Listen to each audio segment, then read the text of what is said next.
आराध्या और कबीर की सुहागरात की पार्टी में होने वाला है बड़ा धमाल। शीतल पूरी तरीके से तैयार है परशुराम को जान से मारने के लिए। शीतल का प्लान एकदम क्लियर है। पार्टी वाले दिन जब शिव प्रसाद देशमुख, शालिनी देशमुख अपने दोनों ही बच्चों के साथ करण कुलकर्णी के घर पे पहुंचेंगे, उसी वक्त बब्बर गन लेके तैयार होगा और शीतल के सिर्फ एक कहने पर वो गोली चला देगा और परशुराम के सीने पर एक घाव करेगा, जिसके बाद हो जाएगी परशुराम की मौत। लेकिन जिस तरीके से शीतल समझ रही है, ये खेल इतना भी आसान नहीं है, क्योंकि दूसरी तरफ करण कुलकर्णी भी लगा हुआ है शिव प्रसाद देशमुख की असली सच्चाई पता लगाने के लिए। और इस तरफ परशुराम, जिसकी आंखें 360 डिग्री तक घूम जाती है, उसे भी इन सारी चीजों के बारे में भनक लग जाएगा। और परशुराम ने तो ये वादा किया है कि उसी दिन, जिस दिन वह इवेंट होने वाला है, उस दिन वह शीतल को रंगे हाथों पकड़ लेगा। तो यहाँ पर किसकी विजय होने वाली है? क्या यहाँ पे शीतल जीतेगी, करण कुलकर्णी जीतेगा, या फिर परशुराम जीतेगा? ये सारी चीज हम जानेंगे आज के एपिसोड में। तो बिना किसी वक्त गवाए चलिए मिस्टर एंड मिसेस परशुराम के लेटेस्ट एपिसोड का रीकैप शुरू करते हैं। कहानी की शुरुआत होती है शिव प्रसाद देशमुख से, जहाँ पर वो अपने बेटे चिंटू को बता रहा होता है कि बड़ों से इस तरीके से बात नहीं करते। उसी वक्त वहाँ पर आ जाती है शालिनी। शालिनी आते ही सभी लोगों को प्रसाद देती है और शिव प्रसाद देशमुख को बताने ही वाली होती है कि मंदिर में उसके साथ क्या होने वाला था, कि उसी वक्त आ जाता है नंदिनी का कॉल। नंदिनी बहुत कम बार शालिनी को कॉल करती है, और जब भी कॉल करती है जब मामला कुछ गंभीर होता है। इस वक्त नंदिनी का कॉल उठाते ही शालिनी कहती है कि दीदी क्या हुआ? नंदिनी कहती है कि बहुत बड़ी गड़बड़ हो गई शालिनी, बहुत बड़ी गड़बड़ हो गई। घर वाले मुझ पे बहुत ज्यादा प्रेशर बना रहे हैं, इतना ज्यादा प्रेशर बना रहे हैं, इमोशनल ब्लैकमेल कर रहे हैं, फिजिकल ब्लैकमेल करने की कोशिश तक कर रहे हैं। लेकिन हाँ, मैं तुझे साफ तौर पे बता दूं कि मैं मेरी साइड से इस केस को पीछे नहीं लेने वाली। वह लोग तेरे ऊपर भी हमला करने की कोशिश करेंगे, चाहे वो फिजिकल हो या इमोशनल हो। शालिनी कहती है कि दीदी तू टेंशन मत ले, मैं भी पीछे नहीं हटने वाली। उस कबीर कुलकर्णी को जेल में भिजवा कर रहूंगी। उसने मेरे बेटे चिंटू को किडनैप करने की कोशिश करी है, इतनी आसानी से मैं उसे कैसे माफ कर दूं? तू ही बता दीदी, मैं उसे कैसे माफ कर दूं? इतने में ही शालिनी को एक कॉल आने लगता है। शालिनी कहती है कि दीदी तू रुक, मैं तेरे को वापस से कॉल करती हूँ, अभी आराध्या का कॉल आ रहा है, देखो तो सही वो क्या कह रही है। इतना कहकर शालिनी कॉल को काट देती है और आराध्या के कॉल को उठा लेती है। कॉल उठाते ही शालिनी को रोने की आवाज आती है, क्योंकि आराध्या उस साइड से रो रही थी। आराध्या कहती है कि दीदी तू प्लीज उस इवेंट में आ जाना। मुझे पता है कि मेरे परिवार वालों ने तेरे परिवार वालों से अच्छे से बात नहीं करी, कोई भी तुझसे अच्छे से बात नहीं कर रहा है, लेकिन तू तो मेरी बड़ी बहन है ना, तू तो मुझे समझती है, तूने मुझे बचपन से ही सारी चीजें दी है, बस इस बार मुझे कबीर लौटा दे। तू प्लीज कोर्ट में गवाही देने मत जा, अपना स्टेटमेंट वापस ले ले या फिर बदल दे, प्लीज शालिनी दीदी तू इतना तो मेरे लिए कर ही सकती है। लेकिन शालिनी साफ इनकार कर देती है। शालिनी कहती कि नहीं आराध्या, मैं तेरी सारी ख्वाहिशें पूरी कर सकती हूँ, लेकिन जिस आदमी ने मेरे बेटे को किडनैप करा और मुझे जानलेवा धमकी दी, मेरे परिवार वालों को जानलेवा धमकी दी, उसके पिता ने हम सभी को मारने के लिए गुंडे भिजवा दिए, मैं उसको माफ कर दूं? नहीं आराध्या, इतना भी बड़ा दिल नहीं है मेरा। इस वक्त आराध्या कहती कि दीदी तू बस एक बार केस वापस ले ले, बाकी सारी चीजें मैं सुलटा लूंगी। मैं तो यह भी कह देती हूँ कि वो लोग तुझसे माफी तक मांग लेंगे। लेकिन शालिनी इस वक्त तक अपनी बात पे अड़ी हुई रहती है। शालिनी कहती है कि वह केस वापस नहीं लेने वाली, यानी वह केस वापस नहीं लेने वाली, चाहे इसके लिए आराध्या रोए, गिड़गिड़ा, यहाँ तक कि खुद जेल में भी चले जाए, उससे शालिनी को कोई भी फर्क नहीं पड़ता। उसी वक्त हम देखते हैं कि करण कुलकर्णी तुरंत फोन को छीन लेता है और कहता है कि शालिनी तुम्हें एक बार में बात समझ में नहीं आती क्या? शालिनी कहती है मुझे पहले से ही पता था कि यह कॉल आपने ही करवाया है और आप आराध्या को कितना ब्रेन वॉश करने की कोशिश करेंगे। पहले तो आपके बेटे ने उसे ब्रेन वॉश किया, प्यार का झूठा नाटक किया, और आज उसे एक ऐसे मंजर पर लाकर खड़ा कर दिया है जहाँ पे उसकी जिंदगी बर्बाद होने की कगार पर है। वो तो समझ नहीं रही, वो तो छोटी है, वो भोली है, लेकिन आप तो समझदार है ना। आपके बेटे की एक गलती के कारण आराध्या की जिंदगी तो बर्बाद मत कीजिए। इस वक्त करण कुलकर्णी कहता है कि बहुत हो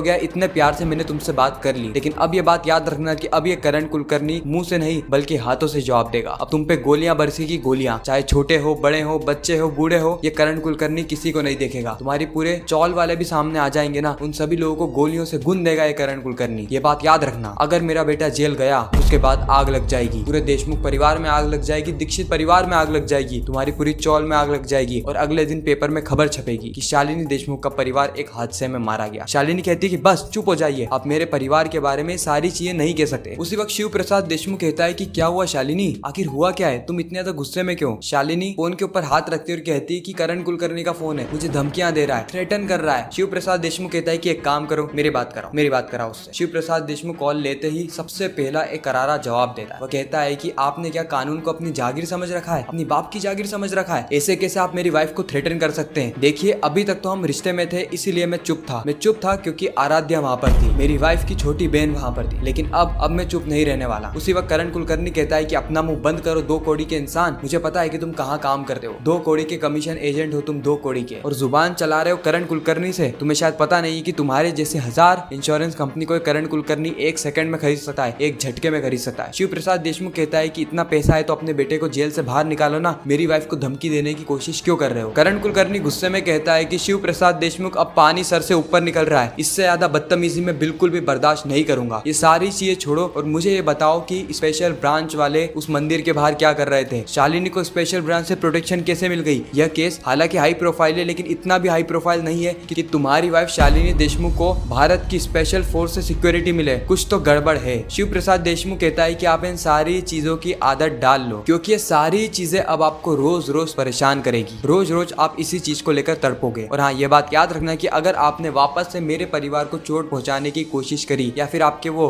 2 कौड़ी के गुंडों को भेजने की कोशिश करी, भाड़े के गुंडे, तो ये बात याद रखना कि इस बार शिव प्रसाद देशमुख चुप नहीं रहेगा। अभी तक चुप था लेकिन अब चुप नहीं रहेगा। और हाँ, रही बात गवाहों की ना, तो सारे गवाह को ये शिव प्रसाद देशमुख कोर्ट के अंदर लेकर जाएगा, चाहे वो शालिनी हो या फिर चिंटू। ये बात याद रखना। इतना कहकर शिव प्रसाद देशमुख कॉल को काट देता है। इस तरफ हम देखते हैं कि बेशरम मनीष दीक्षित करण कुलकर्णी के पास चला जाता है और बेशर्मी की सारी हदें पार कर देता है। वो करण कुलकर्णी से कहता है कि हम आपके साथ हैं, आप बस बताइए कि हमें करना क्या है। करण कुलकर्णी कहता है कि क्या करना है, क्या करना है मतलब क्या। मेरा बेटा कबीर जेल की सलाखों के पीछे है, उसे बाहर निकालना है, लेकिन तुम्हारा पूरा ही परिवार जो भी एक्शन ले रहा है ना, उससे मुझे ऐसा लग रहा है कि मेरे बेटे को जेल होकर ही रहेगी। तुमने एक भी ढंग का काम नहीं किया है, नहीं तुमने और ना ही उस मल्हार दीक्षित ने। मनीष दीक्षित कहता है कि हम लोग आपके साथ ही है, हमने कितनी कोशिश करी, हमने शालिनी को कितना समझाने की कोशिश करी, आपके सामने की तो बात है। शिव प्रसाद देशमुख और शालिनी देशमुख, हम इनके सामने रोए, गिड़गिड़ाए, हाथ जोड़े, पांव पड़े, लेकिन फिर भी यह लोग अपनी जिद पर कायम है। इसके अलावा और हम कर भी क्या सकते हैं। करण कुलकर्णी कहता है कि नंदनी का तो तुम कुछ कर सकते हो ना, तुम्हारे ही घर में रहती है और वही शालिनी देशमुख का केस लड़ रही है। एक बार उसने अपना नाम केस से हटा दिया तो कोई भी वकील शालिनी देशमुख का केस नहीं लड़ने वाला। मैं इतनी रकम दूंगा कि उसे जिंदगी भर वकालत करने की जरूरत नहीं पड़ेगी। लेकिन वो नंदिनी दीक्षित, वो हाथ धोकर नहा धोकर मेरे पीछे पड़ गई है। मनीष दीक्षित कहता है कि मैंने तो नंदिनी को भी समझाने की कोशिश करी थी, लेकिन वह नंदिनी भी अपने उसूलों पे चलने वाली है। उसने एक एडवोकेट की डिग्री क्या ले ली, वो हवा में उड़ने लगी है। लाख कोशिश करने के बाद भी वो नहीं मान रही, वो केस लड़कर ही रहेगी। करण कुलकर्णी कहता है तो फिर तुम कहाँ हो हमारे साथ, बताओ कहाँ हो। मेरा बेटा जेल में है। इतना कहकर करण कुलकर्णी की आंखें भर आती है। जी हाँ, यहाँ पर करण कुलकर्णी रो रहा होता है। आराध्या कहती कि पापा आप मत रोइए, आप प्लीज मत रोइए। उसके बाद आराध्या सीधे मनीष दीक्षित के पास जाती है और कहती है कि पापा आप प्लीज इन पापा को समझाइए ना, ये नहीं रोए, अगर ये रोएंगे तो मैं टूट जाऊंगी। वैसे भी कबीर जेल की सलाखों के पीछे है, पूरा परिवार बिखर सा गया है, आप कुछ मदद कीजिए ना, आपने हर बार मेरी मदद की है, इस बार भी मेरी मदद कीजिए। मनीष दीक्षित कहता है कि आराध्या मैं पूरी से पूरी कोशिश कर रहा हूँ और मैं तुम्हें वादा करता हूँ कि मैं कबीर को जेल की सलाखों से बाहर निकाल कर ही रहूंगा, चाहे उसके लिए मुझे अपनी जान ही क्यों ना देनी पड़े। इस तरफ हम देखते हैं शीतल को। शीतल इस वक्त बहुत ज्यादा खुश नजर आ रही थी। वो तुरंत बब्बर को बुलाती है और कहती है कि बब्बर ये रहा इन्विटेशन। बब्बर कहता है कि किसका इन्विटेशन। शीतल कहती है कि एक बहुत बड़ा इन्विटेशन है। इन्विटेशन किसका है यह जानने की तुम्हें बिल्कुल भी जरूरत नहीं है, लेकिन तुम इतना जान लो कि इस इन्विटेशन में वो आने वाला है। बब्बर कहता है कि वो कौन। शीतल कहती है कि परशुराम। परशुराम का नाम सुनते ही बब्बर वापस से कांपने लगा। शीतल हम सभी को बताती है कि किस तरीके से कबीर और आराध्या की सुहागरात के इवेंट वाले दिन सभी लोग आमने सामने होंगे, चाहे वो मल्हार दीक्षित हो, मनीष दीक्षित हो, आराध्या हो, नंदनी हो, शालिनी हो या फिर शिव प्रसाद देशमुख SPD। और उसी दिन एक बड़ा धमाका होने वाला है। उस दिन परशुराम को मार दिया जाएगा, क्योंकि वह इकलौता दिन है जब शिव प्रसाद देशमुख और परशुराम एक होंगे और शिव प्रसाद देशमुख उस दिन परशुराम बन भी नहीं पाएगा और उसी दिन उसका खात्मा होगा। बब्बर तुम प्लान को समझ गए हो। बब्बर कहता है कि नहीं, मैं परशुराम पे गोली नहीं चलाने वाला, वो बहुत ही खतरनाक इंसान है। शीतल कहती नहीं चलाओगे गोली। बब्बर इनकार कर देता है। शीतल वापस से पूछती है नहीं चलाओगे गोली। बब्बर कहता है कि नहीं, मैं परशुराम पे गोली नहीं चलाऊंगा, मेरे को तो उसके आसपास भी नहीं मंडराना। उसी वक्त शीतल कहती है अच्छा तो फिर ठीक है, मैं अभी के अभी तुम्हें पुलिस के हवाले कर देती हूँ, मैं कस्टडी में भेज देती हूँ, तुम्हें जेल की सलाखों के पीछे भिजवा देती हूँ। तुम शायद जानते नहीं हो कि ये शीतल कौन है। ये शीतल कुछ भी कर सकती है, कुछ भी यानी कुछ भी। तुमने शीतल का इतिहास नहीं देखा है, वो परशुराम से भी ज्यादा काला है। ये बात सुन के बब्बर को कहीं ना कहीं मजबूरी में ही सही लेकिन हामी भरने पड़ती है। यानी वापस हमें बब्बर और परशुराम का आमना सामना होते हुए देखने को मिलने वाला है। इस तरफ हम देखते हैं कि शीतल सीधे फोन घुमाती है शिव प्रसाद देशमुख को और शिव प्रसाद देशमुख को कह रही होती है कि शिव मैं शीतल बोल रही हूँ। शिव प्रसाद देशमुख यानी परशुराम कहता है कि क्या काम है तुम्हें जो तुमने मुझे फोन किया, अगर फालतू का काम है ना तो अभी के अभी कॉल को रख दो। शीतल कहती है कि इवेंट वाले दिन तुम्हारी मौत होने वाली है और तुम्हें मारेगी ये शीतल। परशुराम कहता है कि अगर मारना है ना तो मार दो, फालतू में फोन करके समय बर्बाद मत करो और मैं तुम्हें गारंटी देता हूँ कि उस दिन तुम मुझे छू भी नहीं पाओगी और उस दिन तुम्हारा अरेस्ट होगा, क्योंकि ये परशुराम 360 डिग्री तक देख सकता है। खैर इसी के साथ ही खूबसूरत एपिसोड यहीं पे समाप्त हो जाता है। आपको ये रिकैप कैसा लगा कमेंट सेक्शन में जरूर बताना। मैं मिलता हूँ किसी नेक्स्ट इंटरेस्टिंग वीडियो में, जब तक के लिए गुड बाय।